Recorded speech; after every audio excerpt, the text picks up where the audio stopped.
Olá, pessoal, tudo bem? Bom dia, boa tarde, boa noite. Você que está acompanhando com a gente o curso do Planejamento das Atividades de Ensino Remotas, que está transcorrendo no ano de 2021, em favor de uma melhor discussão do ponto de vista prático, do ponto de vista legal, do ponto de vista da execução das atividades relacionadas ao planejamento das atividades de ensino remotas. Nós estamos ofertando esse curso com apoio da Progep, a Pró-Reitoria de Gestão de Pessoas da Unifap, buscando assim trazer uma contribuição objetiva, aplicável e funcional para a rotina do dia a dia da gente que está justamente planejando como vai ser a realidade do ensino remoto, até que ponto ela pode avançar, como que essas discussões podem ocorrer.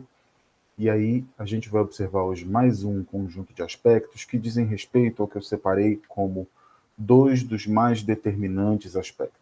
Vou mostrar para vocês aqui na ementa do nosso curso do que nós estamos falando.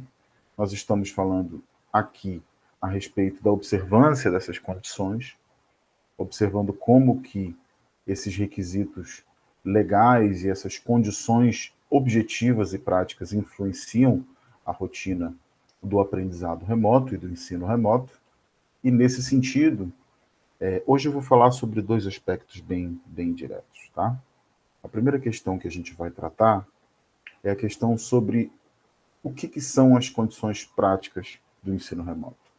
Nós sabemos que existe uma ampla bibliografia no campo da pedagogia, no campo da educação, extremamente importantes, por sua vez, para que a gente possa falar em ensino remoto.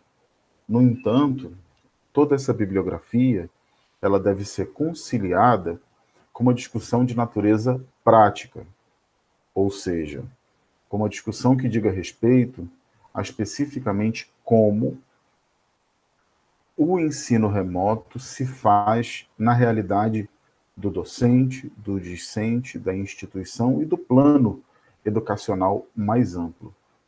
O que a gente tem observado é que, de fato, como a gente tem tido várias abordagens síncronas e assíncronas aqui, esse ensino remoto tem se consolidado, principalmente devido à tecnologia avançada que nós vivenciamos hoje, em meio a uma revolução digital, à pulverização da comunicação humana através dos dispositivos móveis, a disseminação da internet de forma mais ampla com banda larga em várias regiões onde isso não chegava ainda. Ainda que nós tenhamos todos esses avanços e nós tenhamos consequentes déficits que buscam e devem ser buscados serem equacionados, a gente tem visto que o principal efeito da expansão do ensino remoto é decorrente da causa, da demanda, mas também da infraestrutura tecnológica que está disponível. Isso, no entanto, essa expansão, ela não é apenas uma questão de ordem infraestrutural. Isso porque a própria questão infraestrutural ainda merece mais da nossa atenção.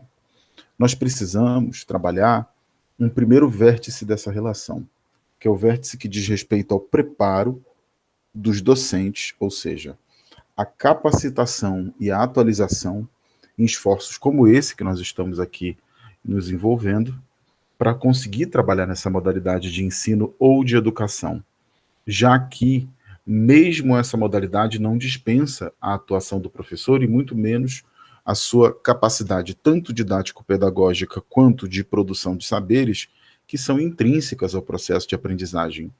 Então, se por um lado o ensino remoto é amplamente centrado no docente e no discente, por outro lado, essa relação é uma relação que deve ter um caráter sistêmico, um caráter funcional muito bem organizado. E, por um lado, a gente tem feito amplos debates a respeito do desenho das atividades, do design, do planejamento das atividades, pensando as necessidades do usuário, ou seja, do discente, mas, por outro lado, a gente tem que olhar, como nós dissemos, sistemicamente para essa relação e entender que é indispensável que, para uma boa relação de aprendizagem, nós tenhamos uma boa relação de ensino. Então, vários autores defendem que o principal ponto para se trabalhar o ensino remoto de forma efetiva sem nenhum tipo de canibalização, de má utilização dessa modalidade, é o preparo de docentes. Esse é o principal elemento. Criando as possibilidades para que o docente tenha, para que a docente tenha, as competências necessárias para trabalhar essa modalidade de ensino de forma devida, de forma bem funcional, que venha atender às necessidades. Por outro lado, nós também temos as condições práticas da técnica e da tecnologia. Por quê? Porque a gente tem aqui que observar, e esse talvez seja muito mais do que a possibilidade de capacitar professores, que nós sabemos do papel destacado que a educação brasileira tem nos seus teóricos, nos seus estudiosos do método mundo afora, mas as condições tecnológicas, elas constituem um aspecto exógeno, ou seja, um aspecto externo a essa questão do professor. De uma tal forma que essas discussões sobre o preparo, a capacitação, a qualidade do ensino, elas devem andar lado a lado com condições de conectividade verdadeiramente funcionais, ou seja, o nosso aluno, a nossa aluna, precisa ter um acesso razoável à internet, e esse é um elemento que nós devemos, sem dúvida alguma, pesar no momento do planejamento das nossas atividades. Em segundo lugar, para além da conexão, se existe internet 3G, 4G, se existe banda larga, se o aluno está recebendo o devido apoio para que ele possa ter a conexão devida, caso ele encontre-se em uma situação de vulnerabilidade. Não adianta nada ele ter a conexão e não ter os aparelhos, os receptores dessa informação, que são computadores, televisões smart, tablets, até mesmo celulares numa situação mais móvel, mais portátil. Nós precisamos atentar, e é preciso ponderar, como as condições instrumentais são tão importantes quanto, do ponto de vista da infraestrutura, quanto a conectividade. É preciso ter conexão e é preciso ter meios de recepção dessa informação e dessa comunicação que transcorre. De pouco ou quase nada vai nos adiantar utilizar boas práticas, boas metodologias de ensino, trabalharmos com uma boa internet se a gente não tem o aluno com um aparelho na sua mão, um aparelho capaz de traduzir toda essa informação em comunicação. Da mesma forma, não adianta a comunicação fluir e o aluno ter esse dispositivo em mãos se ele não se conecta, se não chega sinal de internet onde ele vive de forma devida. Então, esses dois aspectos, conectividade por um lado e instrumentalidade por outro, são aspectos que dizem respeito diretamente à questão da infraestrutura. Tudo bem? Pensando para além da infraestrutura, uma outra condição prática e técnica extremamente importante diz respeito às condições do estilo de vida, do modo de viver do nosso cursista. Por quê? Porque é preciso duas coisas. Mais uma vez pensando a endogeneidade e a exogeneidade como uma relação dual e complementar. O nosso aluno precisa, e nós inclusive devemos avaliar mais uma vez isso na formulação dos nossos planejamentos, se o aluno está disponível. Como encontra essa situação laboral dele? Como encontra-se a situação socioeconômica e doméstica?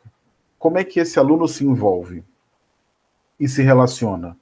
No seio do seu lar, por um lado, e por outro, no ambiente externo ao seu lar, que é a sua vida cotidiana, sua vida do ponto de vista do emprego, da renda, do acesso, do trânsito.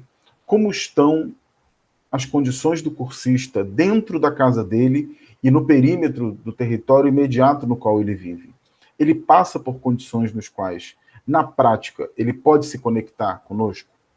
Porque, mais uma vez, podemos ter boa conexão, podemos ter bons instrumentos, mas um ambiente doméstico desfavorável, ou uma ambiência socioeconômica desfavorável que venha a ferir a disponibilidade desse discente, desse cursista, é, sim, um grande problema.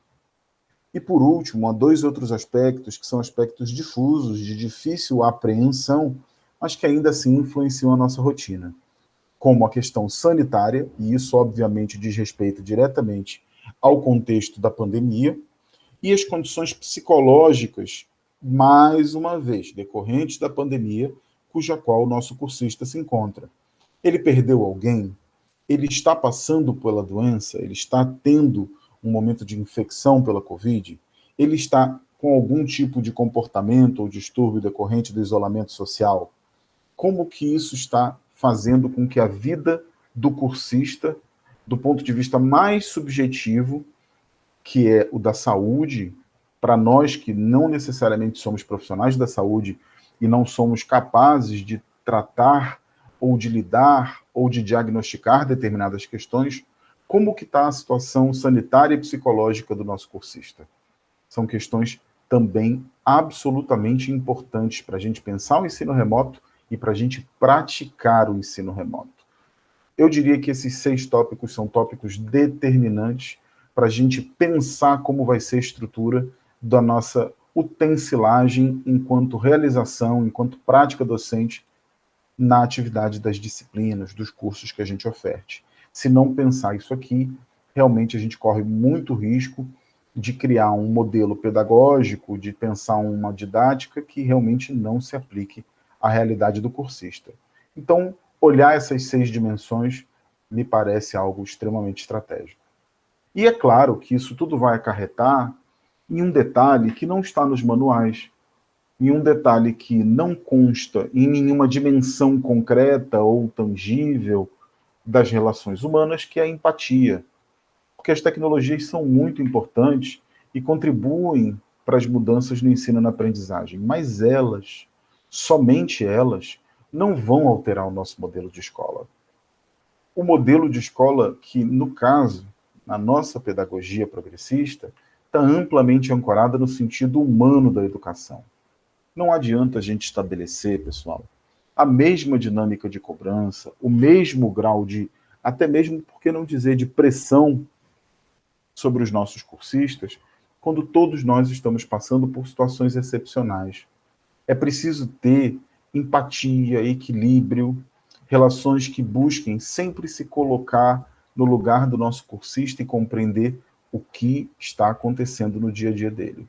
Então, como é inequívoca a importância da presença do ser humano no processo educativo, que acaba, como nós já sabemos, não sendo substituído pela tecnologia, isso acaba sendo muito presente na nossa sociedade e a gente precisa entender que a educação, no nosso caso, especialmente no caso de vulnerabilidade, como são tantas expostas pela pandemia, vai fazer com que as pessoas tenham de interagir, de conversar. É preciso muitas vezes que a gente dê exemplo, que a gente inspire, que a gente transmita experiências de vida que mostrem a esse discente que vale a pena estudar, que a pandemia não é, apesar de causar danos sociais, danos familiares, danos de saúde tremendos, não é o fim das coisas. A gente tem que olhar para frente e pensar e carregar a turma conosco para olhar o mundo depois da pandemia, depois do isolamento social, de tudo que nos cerca. Então a gente precisa ter esse aspecto de empatia e liderança, pessoal. Então, eu diria que, em síntese, que a questão técnica e tecnológica, o preparo e a empatia são alguns aspectos que a gente deve observar na prática para a gente falar da execução das atividades, para pensar isso no funcionamento. No entanto, a gente tem uma outra dimensão extremamente importante, que é a dimensão das condições legais.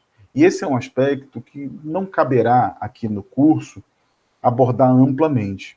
O que eu vou buscar fazer com vocês agora é apontar algumas informações cardeais que, por sua vez, vão poder ser de utilidade para que vocês façam uso na direção do que é o dia a dia de vocês, do que é a execução das atividades. A primeira coisa que a gente tem que observar, para a gente poder falar disso, são algumas legislações, tá? Vamos observar aqui.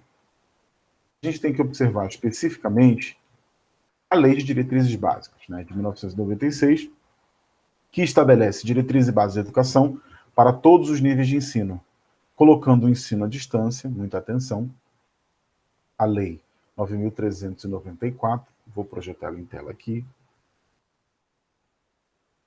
e a gente vê, aqui está a nossa LDB, a LDB que trabalha com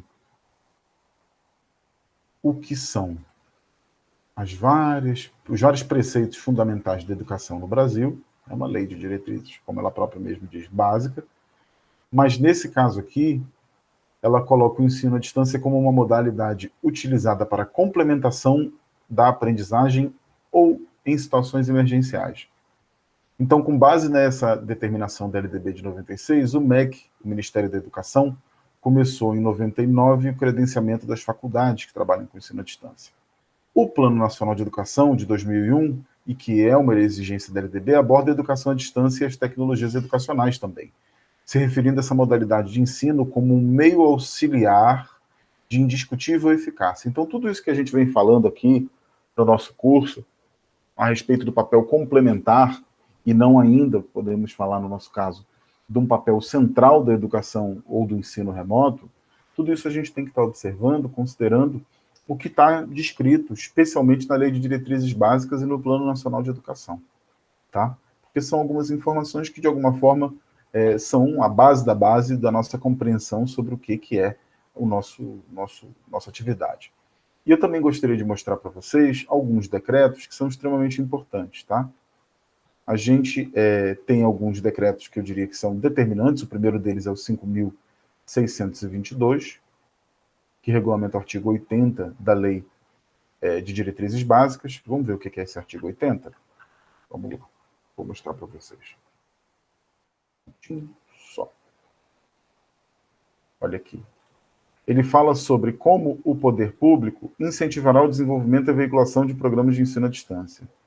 Na própria lei, quando vocês visitarem, os decretos que dão conta disso, tanto o 5.622 quanto o decreto 9.057 vão estar aqui hiperlinkados para vocês consultarem caso se interessem.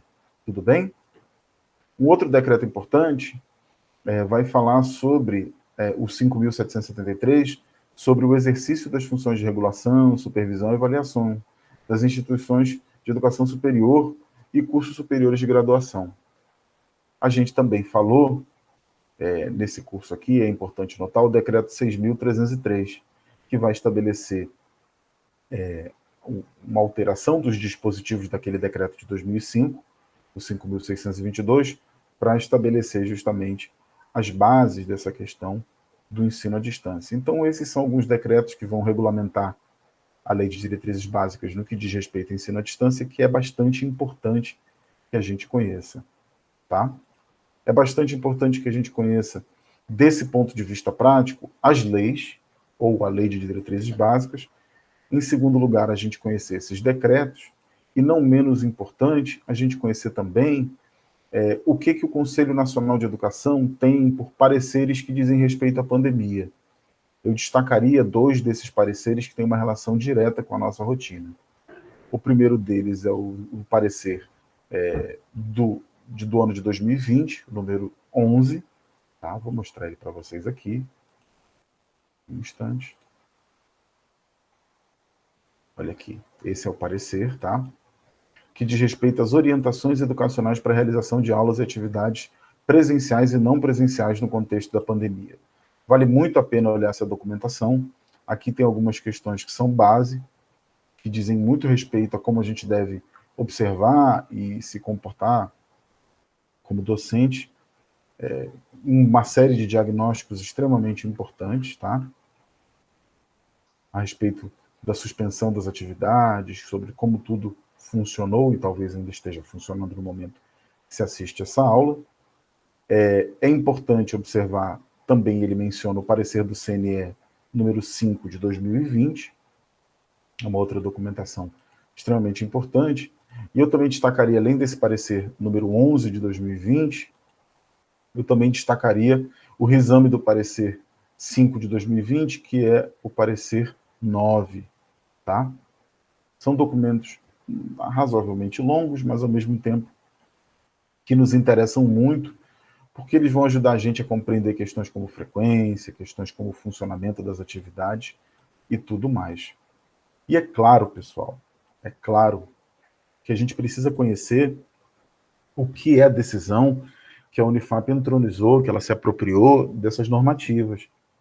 Ou seja, nós precisamos observar o contexto das resoluções que trataram do ensino remoto na Unifap. Aqui eu estou mostrando a página da Unifap, que está bem remodelada, bem bacana, porque ela vai tratar, em primeiro lugar, da resolução 14, tá? Vou mostrar em tela aqui para vocês, a resolução 14 de 2020,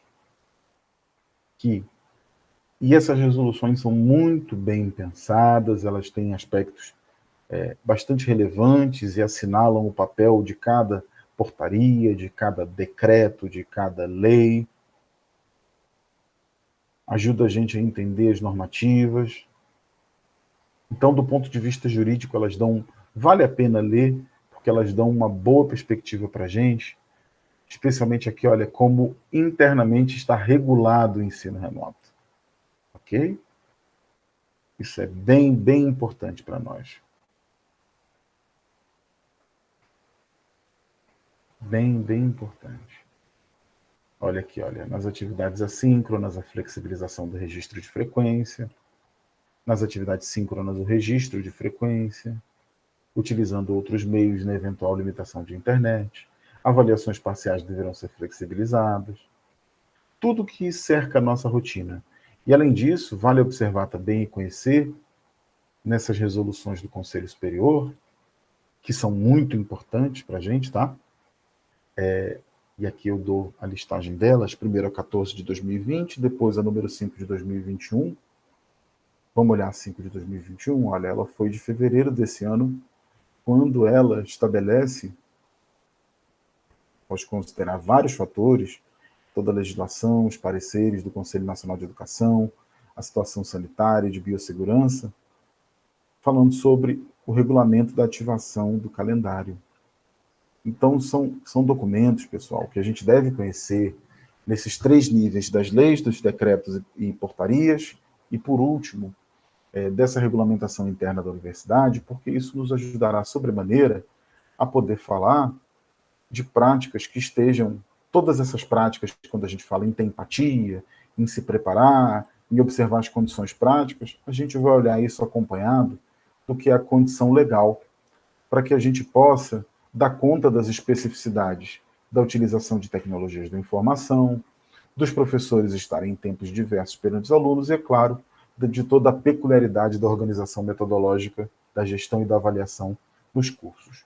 Então, é isso que eu recomendaria a vocês, algo extremamente importante, extremamente relevante para a gente conhecer um pouco mais da rotina que a gente pode fazer acontecer e, da mesma forma, um modo através do qual a gente consegue, de fato, criar condições para que o que a gente planeja fazer esteja afinado com o que legalmente é bem determinado e a gente possa ter um transcurso de semestre observando, como diz aqui o próprio título dessa sessão, as melhores condições sem maiores problemas. Tudo bem, pessoal? Eu agradeço muito a atenção de vocês, espero que todos estejam bem, desejo uma ótima tarde, uma ótima noite, uma ótima manhã para todos vocês. Um grande abraço, até já e tchau, tchau.